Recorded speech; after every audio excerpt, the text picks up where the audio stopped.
Hey everybody, it's Brian Hunt, your host of Risk On, Risk Off, and welcome back to another episode. As we know, we talk a lot about risk, and a lot of its different forms and facets. We do have a tendency to concentrate on construction and commercial real estate, but I've been very fortunate over the past couple of years to get some really interesting guests who talk about risks and other aspects of the world and the economy. And the financial markets and investments is probably one of the biggest risks that permeates across all industries, and actually every single one who's watching this can impact us. And to say that the last 20 years have been anything less than interesting when it comes to finance and investments is to be an understatement. And there can be a lot of fear out there, and people don't understand how to deal with fear or feel overwhelmed how to do investments. And if anything, we all learn through our life that doing things wrong can be a great teacher in how to do things right going forward in the future. And so when this gentleman came out with his book, I was very excited about reading the book. I listen to his podcast every Saturday when I do my bike ride. Big believer in what he teaches and this guest he comes on. And so when I saw the book, I jumped on it and I devoured it. And quite honestly, I got to think it should be required reading for anybody who's interested in getting better understanding of investments and how it affects your portfolio. So I'm very pleased to introduce this gentleman to have him on my show. So it is a great honor I get to introduce my extra special guest, Barry Ritholtz. How are you, sir? Hey, Brian. How's it going? Good. I hope you don't mind stealing your term, but I consider an extra special guest. So I kind of painted myself into the corner with that because once you call a group of guests extra special, the next, what do you mean I'm only special? Only special. Why aren't I extra special? So I kind of screwed myself with that. Yeah, you got to live all your kids the same amount. You can't have a favorite. That's Understood? right. Well, Barry, thanks for jumping on your show. Like I said, I've been listening to your podcast, Masters Business, for years. It's been a routine every Saturday. I go for a bike ride for about an hour. Your show's about an hour, so it works out very well. And it's been really fascinating with the content you bring out. I think it's very valuable to people and investors. And when I saw the title of your book was coming up on Amazon, I wanted to jump on it. And got to say, Barry, it's a phenomenal book. I think everybody who has any interest in investments and finance should read your book from cover to cover. Well, thank you so much for saying that. You can tell when you read it that I had fun writing it. I don't think absolutely. You could say that about my first book, Bailout Nation, which was much heavier and a little bit more of a slog through the history of interventions into crises. This was just, hey, we suck at this, and we suck at it for the most fun reasons you can imagine. We just weren't built for it. And that's like a really fun topic to talk about. Oh, absolutely. Absolutely. And I'd love to want to dive right into your book, Barry, but obviously you kind of want to get your backstory, your origin story before we get into it. So, you're about my same age. So if we're going to play a modified game of where in the world is Carmen Sandiego, where in the world is Barry Ritholtz today? Mm-hmm. I'm in our office in New York City, Okay. just off of Bryant Park, right here in Midtown Manhattan. So love to get to your background. So are you from New York, the boroughs areas originally? Yeah, born and raised. Born in Brooklyn. Okay. Lived in New York. Sixth grade, ended up moving out to the burbs. Grew up on Long Island from that point forward. So it was Brooklyn, Teaneck, New Jersey, Long Island. Lived in the city for about 20 years, and then ultimately moved back to the burbs. Got it. Some time ago, and been there ever since. So what was Barry in high school, Barry version? What was your interest back then? Were you interested in investments or finance? Or No, I was always interested in whatever I found kind of fascinating, kind of a crutch word I use too much on the podcast, but fascinated by math, fascinated by statistics, probability, physics, big sci-fi reader as a kid, and had no idea what the hell I wanted to do with my life. So college was applied mathematics and physics, which eventually became political science and philosophy. what made you decide to go to Stony Brook? My dad promised me a car if I stayed local. Fair enough. Literally. And I got money to go buy a car, and I drove home with a 68 Volkswagen Bug with 300,000 miles on it, but you could do your own work on it. And he just shook his head, walked back into the house. Like, what piece of crap did you buy?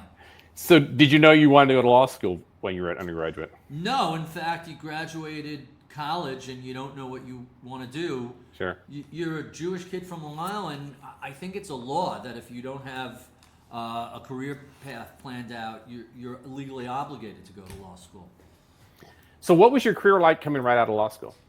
Law school was really fascinating. The practice of law was anything but.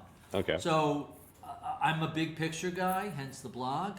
The practice of law is minutia and details and execution, none of which are my strong suit. I was kind of shocked. I did some corporate work, I did some appellate work. Like the most shocking thing that they warn you about before you go into argue and appeal is you could be mid-argument and one of the judges is just going to turn his chair around and you're not, like, you're talking to his back. Right. That means he's already decided. It's like American Idol or something. Okay. And I'm like, wait, this is like really important stuff. What do you mean he's going to turn his back? And my first appellate case, that happened, and I'm like, I am in the wrong field because it's taking all of my discipline to not yell, hey, turn around. This is important shit. What do you mean you're turning your back on us? And so I realized rather than try and guess the academic and intellectual proclivities of a judge or a panel of judges, I was much more interested by what's going on with crowd behavior, what's happening with psychology. Sentiment is just a whole bunch of individual decisions, but we are social animals and we make decisions in a group. And very often, if you could get an assessment of that group, you have some insight. At the time, one of my clients ran a trading firm that was the predecessor shop to E-Trade. Okay. And I did something at one of their offices, and they're like, hey, would you like a tour of the trading room? I'm like, sure. And you just walk down these rows and rows of traders. Mm-hmm. And what do you think? I think this is Nintendo for money. It looks fascinating. And they're like, you're quick on the draw. You're good with computers and technology and math. Ever thought about being a trader? I'm like, no, but I'm intrigued. And so my first gig in finance was on a trading desk. Wow. And the training for that is essentially, we're going to take a whole bunch of newbie traders and throw them in the deeper end of the pool. And whoever doesn't drown, congratulations, you're a trader. So it was really have to learn and learn quickly, otherwise you're done. Sure. But it was really an amazing experience. And it very much, I was fascinated by the guys around me, and it was mostly guys, Mm-hmm. Who are all seemingly doing the exact same thing, but sometimes this guy is killing it and that guy is doing poorly, sometimes it reversed. And I became fascinated by what is driving the success or failure of all these individual traders, and that's what led me down the rabbit hole of behavioral finance. Awesome. And I'm definitely going to pick up that component of behavioral finance because there's this key moment in my life when this book, The 4 Pillars of Investing, kind of put me on the straight and narrow respects to investing for the long term. But during the course, you're a very prolific writer, and you have been for years. When you say political, what do you mean? No, sorry, prolific. Prolific. I said that too fast. No, you've been a prolific writer. What got you into writing? Because obviously, it's something you've been doing for years, and you obviously built up a following. But what's sort of your desire to get started in that process? So I had been writing for much of my academic and professional career. In college, undergraduate, I wrote for one of the campus papers. Law school, you do a ton of writing, and I always felt like, hey, I'm a pretty good writer. How do I become a better writer? And I did some research, and it turns out there's only 2 ways to become a better writer. One is to read really good writing. And so I found the Wall Street Journal and the New York Times were high-end writers, but I also read a lot of great authors in the world of fiction and nonfiction. So that helps. But the other way to become a good writer and pardon me if this sounds a little pedantic, but to become a good writer, you just have to write and keep writing and writing a lot. So I'm a morning person. I get up pretty early every day. I've never used an alarm clock in my life. Really? And yeah, just like wake up, ready to go. Wow. And I decided to sit down and write every day for an hour. Now, 30 years ago, writing for an hour produced, this much content. Correct. After a while, you start to develop a facility. The structure and the paragraphs and the sentences come a little more naturally. It's like everything else in life. Mm-hmm. The more reps you do, the faster, easier, better it is. Yeah. And after a while, it just becomes second nature.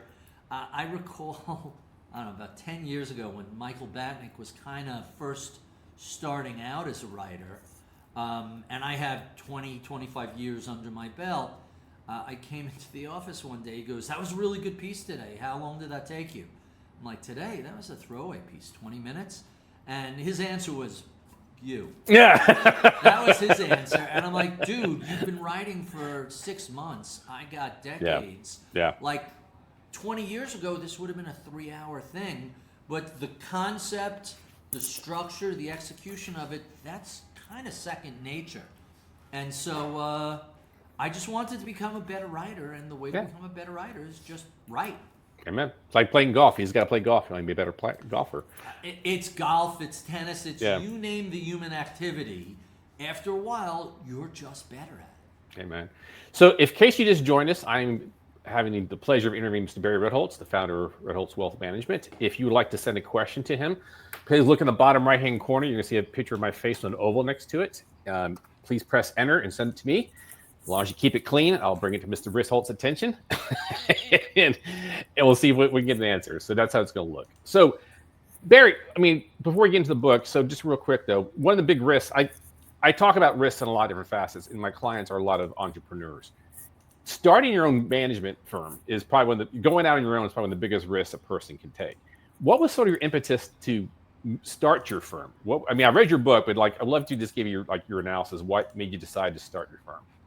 You're going to laugh at me because I'm going to tell you I didn't feel like there was any risk in starting our own firm. Really? I felt compelled to do it. Okay. Look, it's funny that I became a Series 65 and an RIA because that was never, ever in my career plan.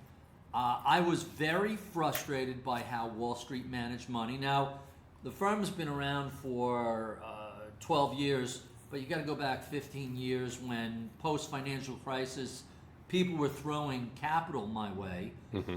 And I started looking around, hey, where can I refer this money to? We're not set up to take in individual investors. We were an institutional firm, mostly at the time where I was working. And I start looking around, and very few people were fiduciaries. Correct. Most people were naked alpha chasers or commission structure payment chasers. And so you have a situation where, wait, you're not, as an attorney, you're legally obligated. Think about this. Attorneys, doctors, accountants, tax consultants, mm-hmm. all these people have an obligation to put your interests first, provide you with the best possible advice, care, etc. Your relationship with someone who's managing your money, your retirement, going to help pay for your kids' college, buy your house, buy your vacation property, make sure you have a comfortable retirement and estate. The obligation for those people is the same as someone selling you a used Honda. That doesn't make any sense. Agreed. And so there was a narrow slice of people 15, 20 years ago on the fiduciary side. So that was the first thing we did. We looked at the odds of generating alpha and how challenging it was. So we made the core of what we did a passive index. And then we kind of decorated with additional things around that. And so when you looked at that, and I looked at all the people throwing money at me, having more or less gotten the top of the market before the financial crisis, correct? I call that was hard work, diligence and a little bit of luck, and then getting the bottom correct through the reverse, some hard work and diligence and a lot of luck. Sure. And people were just tossing money at us. So I didn't feel like there was a lot of risk there, and I felt like there was a risk in staying in a place that I didn't like the way they were doing business, and I didn't like the philosophy, and I didn't like the business model. Like setting up a business model where the clients come first and you're obligated to provide the best possible care for them. Like, what's the downside risk? All right, maybe we don't raise $1 trillion and we don't make that much money, but we can sleep at night and feel good about what we do. I thought that was, and one of the guys we launched with said, I'm a little nervous that you're not nervous at all. Yeah. And I'm like, you ever get on a roller coaster and after the bar goes down and you get that click, click, click up to the first drop? Hey man, it's too late to change your mind.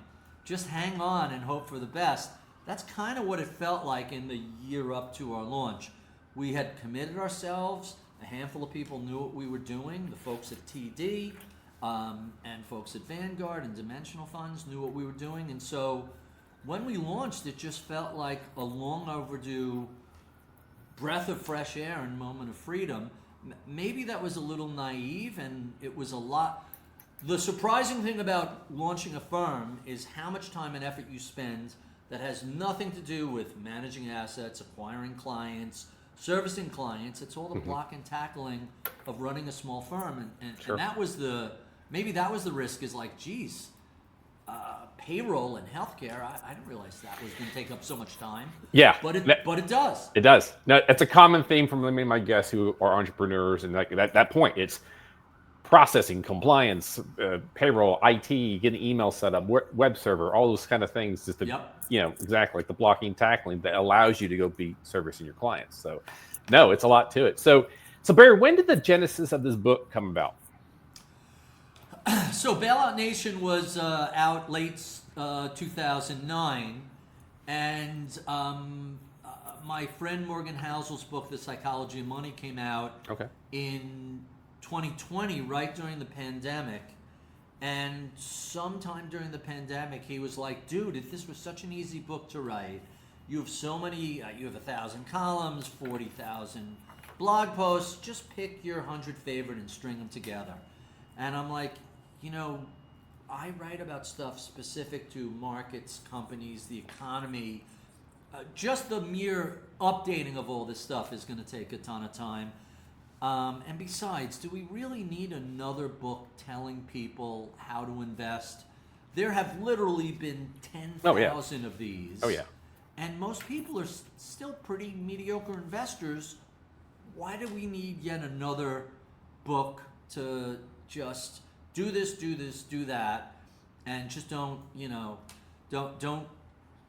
complain to me when it doesn't work out? I wasn't a fan of that. But Morgan planted this bug in my ear, and in my home office I have this giant bulletin board. So I over the holidays that year, we didn't travel in 2020 much because of the pandemic. So I just started writing out ideas for different chapters. And I'm normally very digital, but I wanted to touch and feel it. So on 3x5 index cards, I started writing out chapter ideas or chapter titles and just sticking it on the bulletin board. And after I had about 50 or 100 of them, I started rearranging them. Sure. And God damn it, if they didn't fall into 3 really broad categories: a lot of bad ideas, a lot of bad math, bad numbers, and a lot of bad behavior.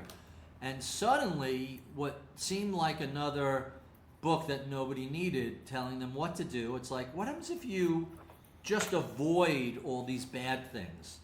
And, that kind of goes back to Charlie Ellis winning the loser's game. He compared tennis with investing, and he found that the 2 games within tennis, the professional game, which 0.01% of people play, and the amateur game, which the other 99.9% of people play. The professional game is you win by scoring points, hitting with power, hitting with accuracy, serving aces, keeping the ball away from your opponent, just lots of topspin, lots of fancy shots. That's how the pros win. Yeah. That's one game. Rank amateurs like me, just duffers, and you can apply this to golf, tennis, anything.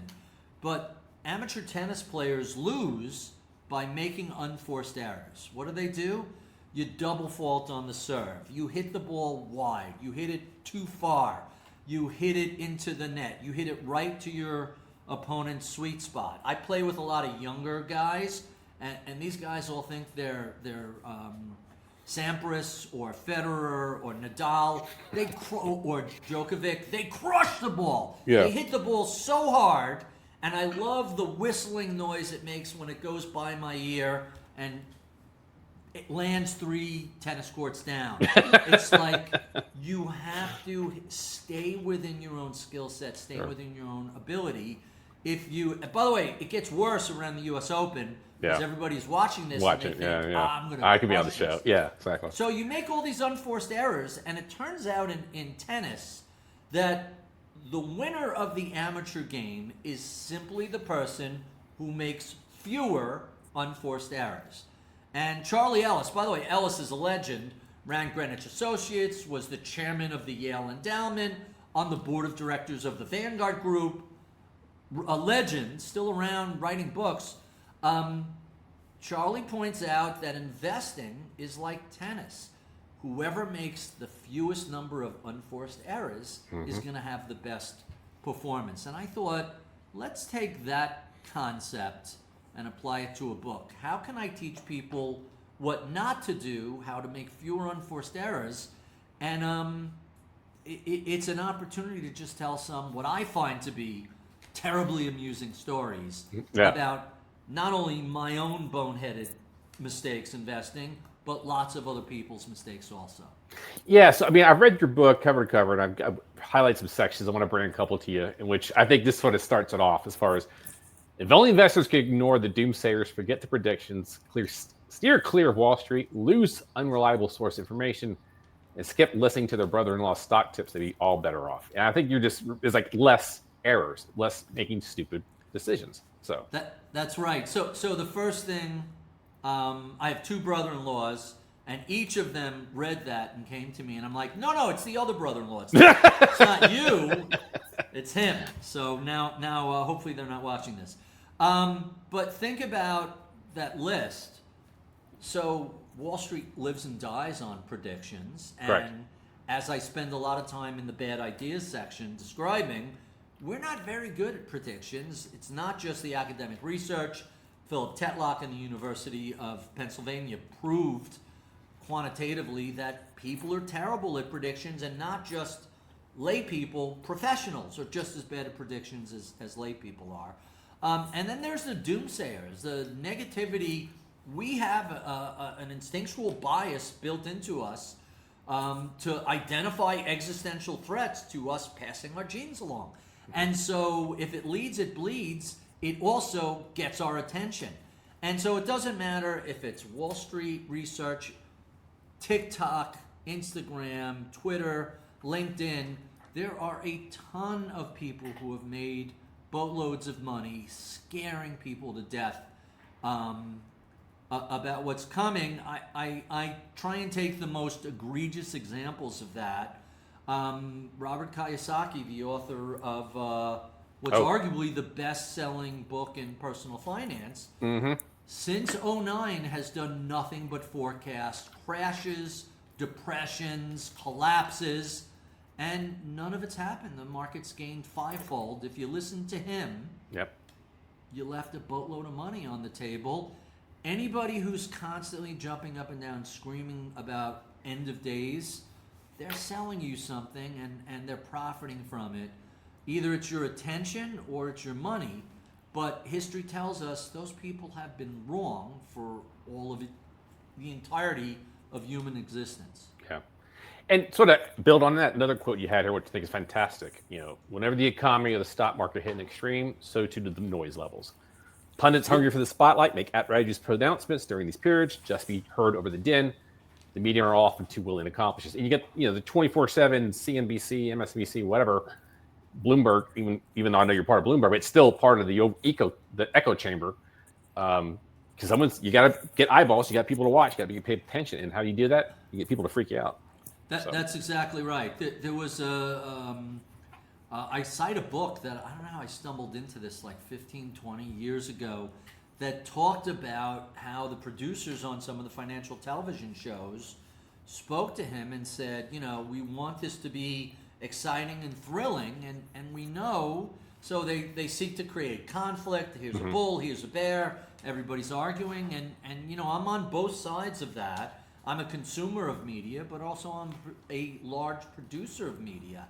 And because of my concern about the noise, I really have taken steps to try and create content that isn't running around with its hair on fire. The whole idea behind Masters in Business is, hey, this is evergreen content from some of the savviest, most successful people in finance, that all of them have something that we can take from them, that we can learn from them. So rather than give a man a fish, goes the biblical parable, we want to teach a person to fish. And so the idea that you need to participate in the game show every day, that you need to participate in the battle for your attention, how do these algorithms work on social media? Well, whatever's the noisiest, most extreme nonsense garners the most attention. In the attention economy, that is what unfortunately wins. And whenever I speak to an audience of people, I always like to ask them, hey, what does radio sell? What does television sell? And people invariably say ads, they sell advertising. And I'm like, you guys have it backwards. The advertisers are the buyer. What the media sells is audiences. They sell you, and anything you get for free has a hidden cost in it. So you're consuming TikTok or Instagram or Twitter for free. You're paying for it with your attention and your focus on stuff that perhaps isn't the best thing in the world for either your portfolio, and as we've learned more recently with the high schools that have forced phones to be put away for the day, Thank your God. mental health. A lot of what goes on in those spaces are pretty toxic, especially if you're young and don't know how to contextualize it. So what I really liked about the book, Barry, is like it's very detailed and gives a lot of examples, but I really loved how early on you kind of set the stage as far as like what's the solution. And I think this is, in my mind, fantastic. Basically, what do people need? They need a good financial plan, broad asset allocation, and cut the useless, distracted noise. I mean, in my mind, this sort of like, it's a great book, but this sort of, in my mind, sort of summarizes the philosophy as far as thinking about the long term, keeping your costs low, and you can't time the market. So that's right. So if your plan is dependent on guessing what comes next, you're destined to fail, because we just know, anytime you look at the forecasts a year out, the challenge is that 12 months is long enough period of time for a random event to completely submerge whatever your best efforts are at coming up with a guess. In December 2019, nobody had global pandemic that shuts the world economy down, and they certainly didn't have, and from the lows, the stock market's going to run 69% till the end of the year. Nobody had that. Nobody had Russia invades Ukraine in the following year. By the way, the price of oil is going to slide down. Nobody had the Gaza incursion and the Hamas incursion into Israel, then the war in Gaza that followed. All of those things were separate from everybody's forecast, and it becomes really challenging to think about investing if you're married to a forecast. One of the best technical traders and analysts is a guy named Ned Davis. Ned Davis Research is famous. And in his book, he tells the story about making these predictions, and unfortunately, those predictions influenced his investments. And the title of his book was called Being Right or Making Money.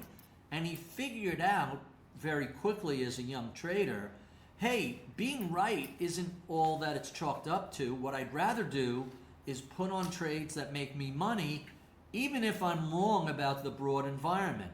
And that leads us to another discussion about it's not your batting average, it's how much you lose when you're wrong. Mm-hmm. And that was his big insight is you don't have to be a 500 hitter. You could be a 200, a 300 hitter. But if your losses are tiny and your wins are giant, the hitting percentage doesn't matter. The slugging percentage, to use the baseball analogy, will carry the day. And so the idea that we make a prediction and then we root for it to be right, and our portfolio is somehow stuck with this December prediction, it's just a terrible way to run your own money. Well, and I think to that point, and I believe you brought this in the book, as far as there's a lot of bad things you can do bad. Like you can't time the future, you don't know it. But one of the things that people might do is they make investment decisions based upon who won the presidential election. And as far as getting in and out of the market, and it goes back to before, you don't know what's going to happen in the next 6 months. Every president gets way too much credit when things are going well and way too much blame when things are going poorly. Sure. And then second, you go back and, the line I use in the book is the whole purpose of setting up. So I started as a trader. I always have looking for that serotonin, dopamine hit. And so I set up a little bit of a cowboy account to do really stupid trading with a tiny percentage of my net worth. And the whole purpose of that is to prevent my big dumb lizard brain from interfering with my portfolio's ability to compound over time.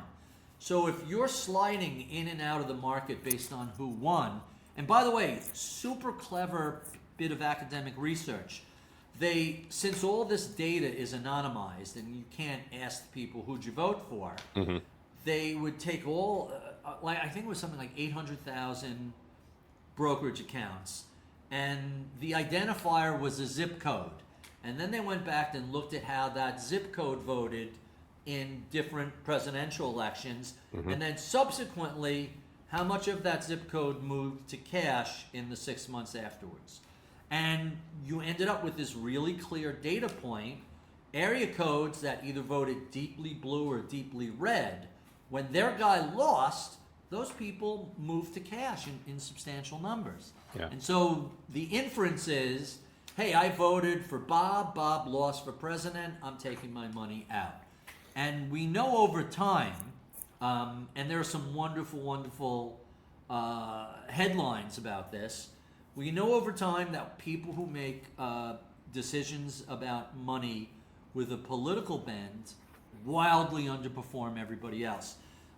Some of the ones I reference in the book, March 2009, Obama is destroying the Dow. The guy was sworn in 6 weeks earlier. The Journal, and I'm forgetting the guy who wrote this, but he was a well-known Republican economist, was talking about how the market was in trouble because of Obama.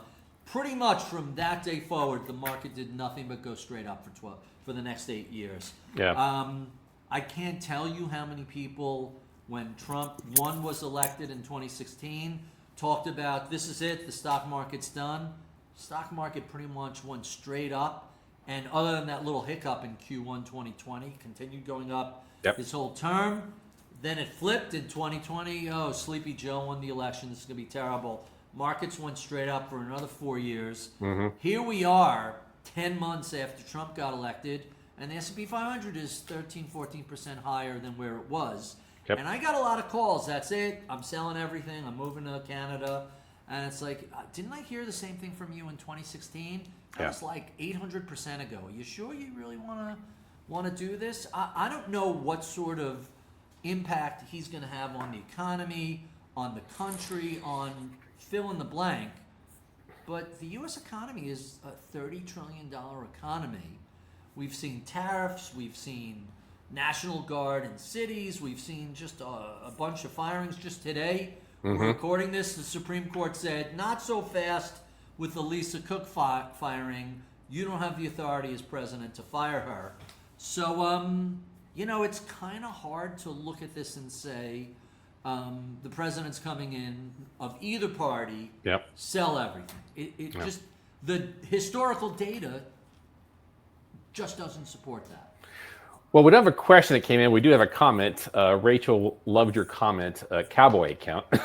So, and so just for people, cowboy account, I know what you're saying, but it's just based your play money, right? It's not a major percentage of your portfolio. It allows you to try to test your thesis and not break yourself, right? That's right. There are people who you go to a cocktail party and they're doctors, they're lawyers, they're small business owners, and they hear you work in finance, and immediately, I got a bunch of NVIDIA. What should I do with it? What do you think of this company? I got tons of Eli Lilly. They were early on in the GLP-1s. It's no longer going to be a shot. Lilly has just this weekend. Lilly has a pill version of this coming out. Oh my God, it's going to be like, yeah, I read the Wall Street Journal also. I know about Lilly's pill. Those people is who I was thinking about when I write about the cowboy account, because their infectious enthusiasm is great, but again, our big dumb lizard brains interfere with the market's ability to compound over time. So if you want to take 3 or 4 or 5% of your liquid net worth and whatever you want to do, you want to pick stocks. My favorite thing to do is to come up with a macro thesis and buy out of the money call options. It's the dumbest, most dumb thing I do. And, I tell the story about getting the October 2022 lows dead right. And my big dumb lizard brain says, we're awesome at this. Let's go buy some of that Silicon Valley Bank that just got cut in half. Yeah. So just the sheer arrogance and hubris and I remember this from being a trader. You have a big winner, you immediately become more speculative and want to throw some money at a crapshoot. And so I watched the Silicon Valley Bank, my options go to zero, and my immediate thought was, good for you. About time the market bitch slapped you and taught you a lesson. You were getting a little too cocky with some of these dumb trades. And then you come back to, and 97% of my invested assets are doing just fine because I don't touch them. Yeah. So we got another comment. Andrew's just stating, our media silos have a strong grip on the minds of many people, which I think we're going back to, fear. In fear, we listen to we hear things, we see these experts, and therefore we get fearful and make bad decisions. And to that point, Barry, you made reference that you consider yourself a behavioral finance, and that ties into the great part I want to talk about, because fear can make us make really bad decisions. And I remember specifically, I was reading Bernstein's book. It was during the great financial crisis. Everything's going to hell. And I'm working on my master's in finance. I just started, everything's going to shit. And I'm just people are making, what are we supposed to do? And I just remember reading that. He's talking about finance. Fear can overcome your judgment. You're making the rational decision. And there was a quote in there from Buffett I will always remember to this day. And it's when everybody's run out the door is when you buy stocks, which goes back to the point when fear is overwhelming the market. That's when you get your great opportunity. If you buy and you hold it, you'll get the great return, which I'm benefiting from making those low-cost index funds and holding and not getting out of to where I am today. So can you talk about what, maybe this is something you see amongst your clients, but also when you read this book, fear just is can really undermine your financial stability in the long term. Yeah, and I like to use the expression off-label usage. Our brains are today mostly off-label usage. That term comes from the pharmaceutical industry. GLP-1s were originally prescribed for diabetes, and it was learned that it had appetite suppressant and all these other things. My favorite example of off-label was originally Viagra was a hypertension drug. And when you're filling out the forms, when you're doing some of these tests, it's were there any noticeable side effects? Yeah, my wife locked herself in the bathroom and wouldn't come out for 3 hours. That was the side effect of this hypertension drug called Viagra. Sure. And so you end up with a situation where our brains evolve to survive on a threatening savanna, to be adaptable, to be a cooperative primate species. That's what we were born unto. We have neither fang nor claws nor armor, and we are operating for most of human history in a very hostile environment where, if we weren't careful, we became someone else's lunch. And we developed all of these abilities to help keep us alive. We became social. We trusted members of our small tribe and distrusted other people, other entities, and all these things developed. We started to engage in pattern recognition because it was useful to survive. You hear a noise, hey, maybe this is a threat. We better get out of here. You see a certain shadow in the woods, hey, that could be a predator. We have to move on. Even if many of those things were false positives, the one time it saves you, great. Now you're going to pass along that little wetware subroutine to your descendants. Now you take that history of fight or flight, having to survive in the wild, and now the market is down 25%, your stomach is upset, you're not sleeping. That set of genetic wetware doesn't help you manage that. Because historically, your best option is either run away or stand your ground and fight. And the body's response to that is the blood vessels tighten, the heart rate speeds up, the breathing speeds up, the adrenaline rushes into your muscles. That's enormously useful if you either have to fight off a bear or run away. It's terribly disturbing if you're sitting in front of a computer screen watching all of your money tick away over time. And so we have a bias towards action, and the tendency to let me just make the pain stop. I'll just do something, anything. I love the joke, I think it's in the book. During a heavy sell-off, someone asked the fund manager how he's sleeping, and he's like, I sleep like a baby. He's like, you sleep like a baby? The market's getting crushed. What do you mean you sleep like a baby? He's like, yeah, I wake up every 2 hours, wet myself, and cry for mommy. I sleep like a baby. And that's really I love all the gallows humor from traders and others, but it's really true. Your limbic system evolved to basically keep you alive. It hasn't figured out how to pick the right muni bond, how to select which ETF, build a bond ladder, select stocks. None of those things you were built to do. Yeah. And so our legacy, our wetware that we've inherited, just creates our operating system. Yeah. Just creates a series of problems that the market exaggerates and just makes that much worse. So Barry, I'll be respectful of your time because I want to get some questions at the end about my fun questions. But so let's call this the 5-minute elevator speech.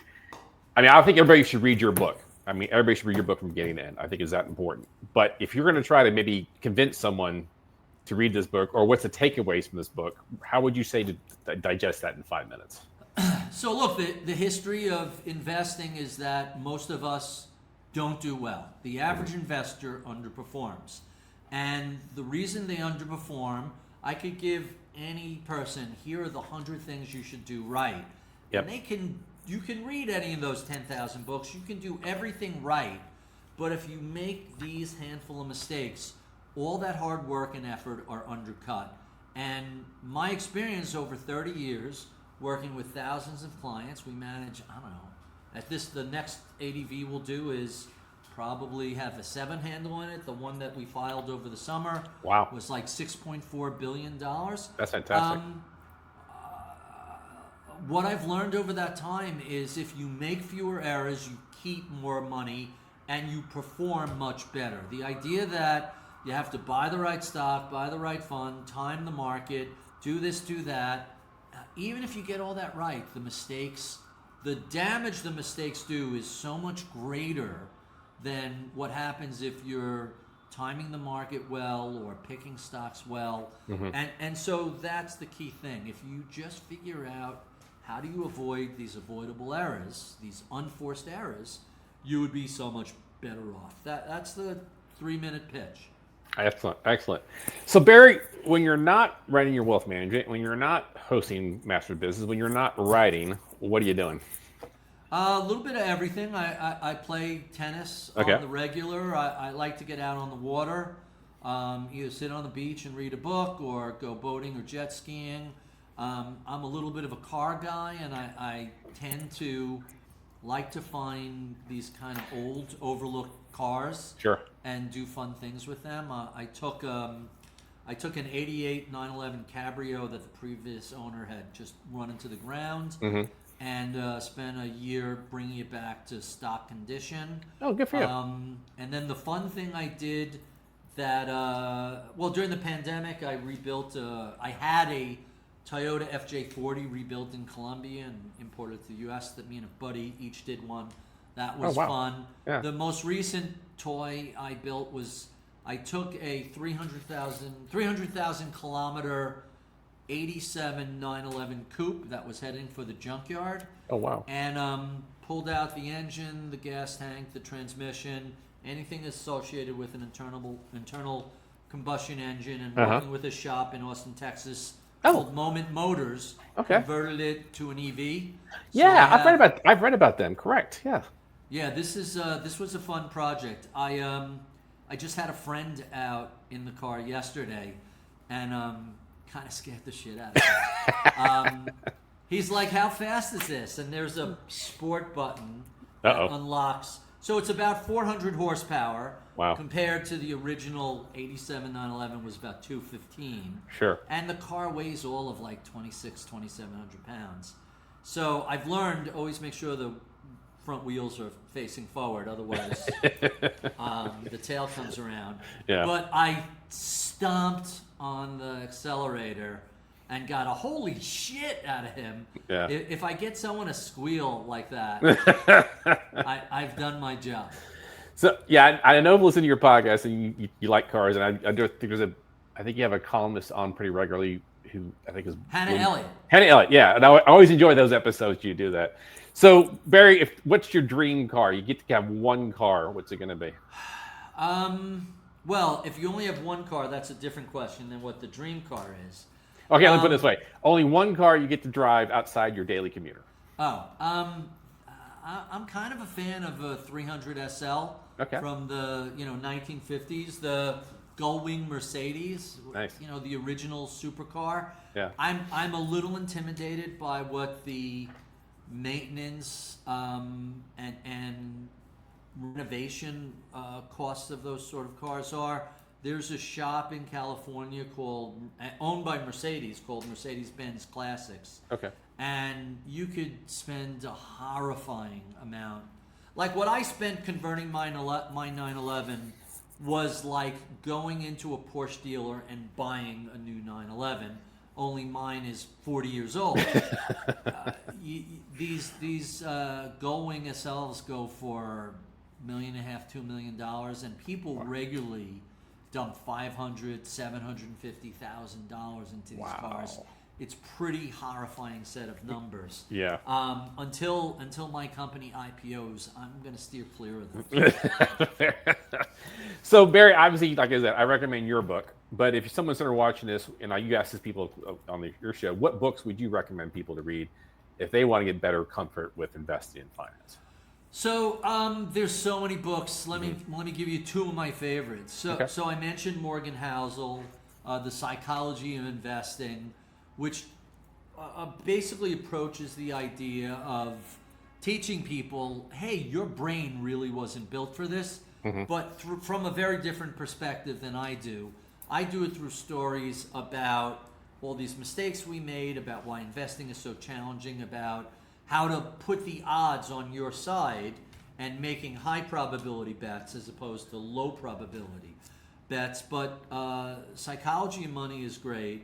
And if you really want to go down the rabbit hole of the academic research on this, Danny Kahneman's Thinking Fast and Slow is great. Okay.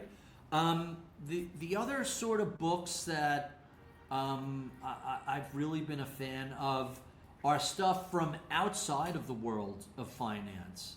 So anything Bill Bryson writes, I'm thrilled with. Okay. Like you can just do a deep dive into the history of how homes and abodes and why the modern house is the way it does. He looks into 1,000 years of history about that. Everything Bill Bryson writes is great. Great. Matthew Syed, Black Box Thinking. This is just a classic thing I find so fascinating. Up until this year, we really haven't had any commercial aviation deaths in a couple of years. Yeah. And Syed credits a relentless approach to learning from failure. That the FAA requires all these things every time there's an accident or a near accident. George Carlin used to call them, it wasn't a near miss, it was a near hit. Yeah. A near miss is actually a collision. Yeah. Nearly missed them. But the FAA and the commercial aviation industry has been so fastidious about learning from mistakes. The famed black box recorder that tracks all the avionics on the plane and all the conversations in the cockpit, that actually turns out to be orange.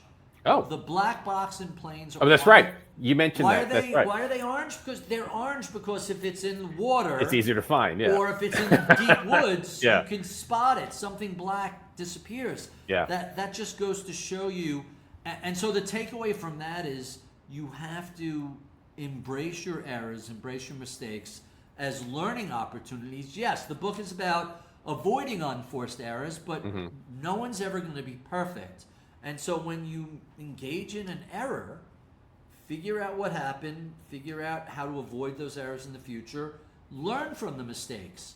If you learn from them, well, then the tuition isn't that costly. But Amen. if you keep repeating the same mistakes over and over again and not learning, that's really costly. Amen. Amen. All right, last question, Barry. I know you have a foodie, so if someone's coming to New York City, what's your, say, top 2-3 restaurants you like these days?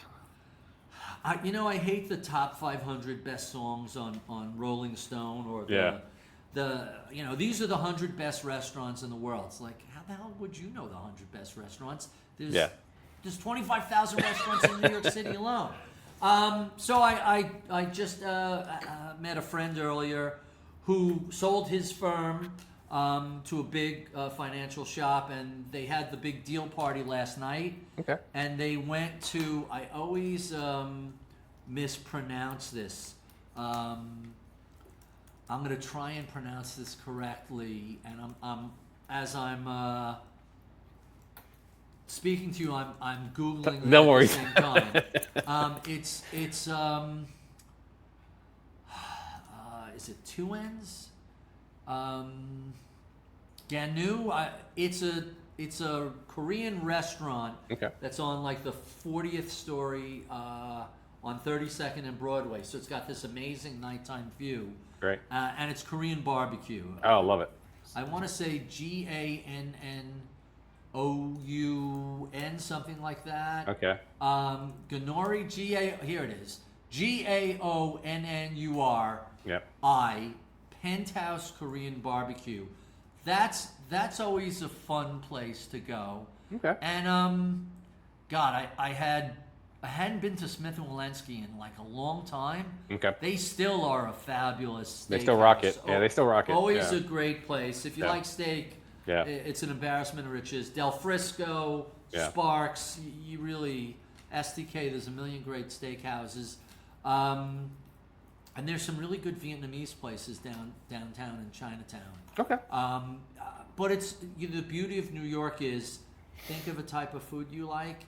I guarantee you can find a fantastic example of it here. Yeah. Amen. Barry, thank you so much for your time. I know you're busy. This has been a fantastic conversation. Like I said, I feel like I kind of know you because I've been listening to you for 3 years.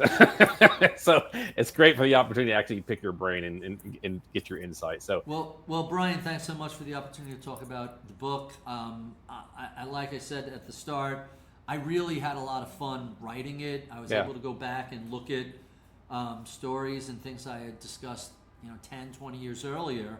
And so it was really fun saying, I more or less got that right. That's kind of... And 20 years ago, nobody knew who the hell I was. So these stories would pass completely unnoticed. Now, Now I have a little bit of a profile, so people You try do. to know who I Yeah, am. people pay attention now. Thanks, Barry. Thank you so much. Thank you, Brian. Have a You great bet. weekend. Right. All right. So that wraps up another episode of Risk On, Risk Off. I hope you enjoyed this. Like I said, Mr. Ritholtz has been sort of an inspiration in many respects to not only what I do as far as these shows, but my writings. And I think his book is must read for anybody out there who wants to get a better sense of investment and finance, to get a better control of their future and really to overcome their fears. I cannot stress this book enough. So until next time, guys.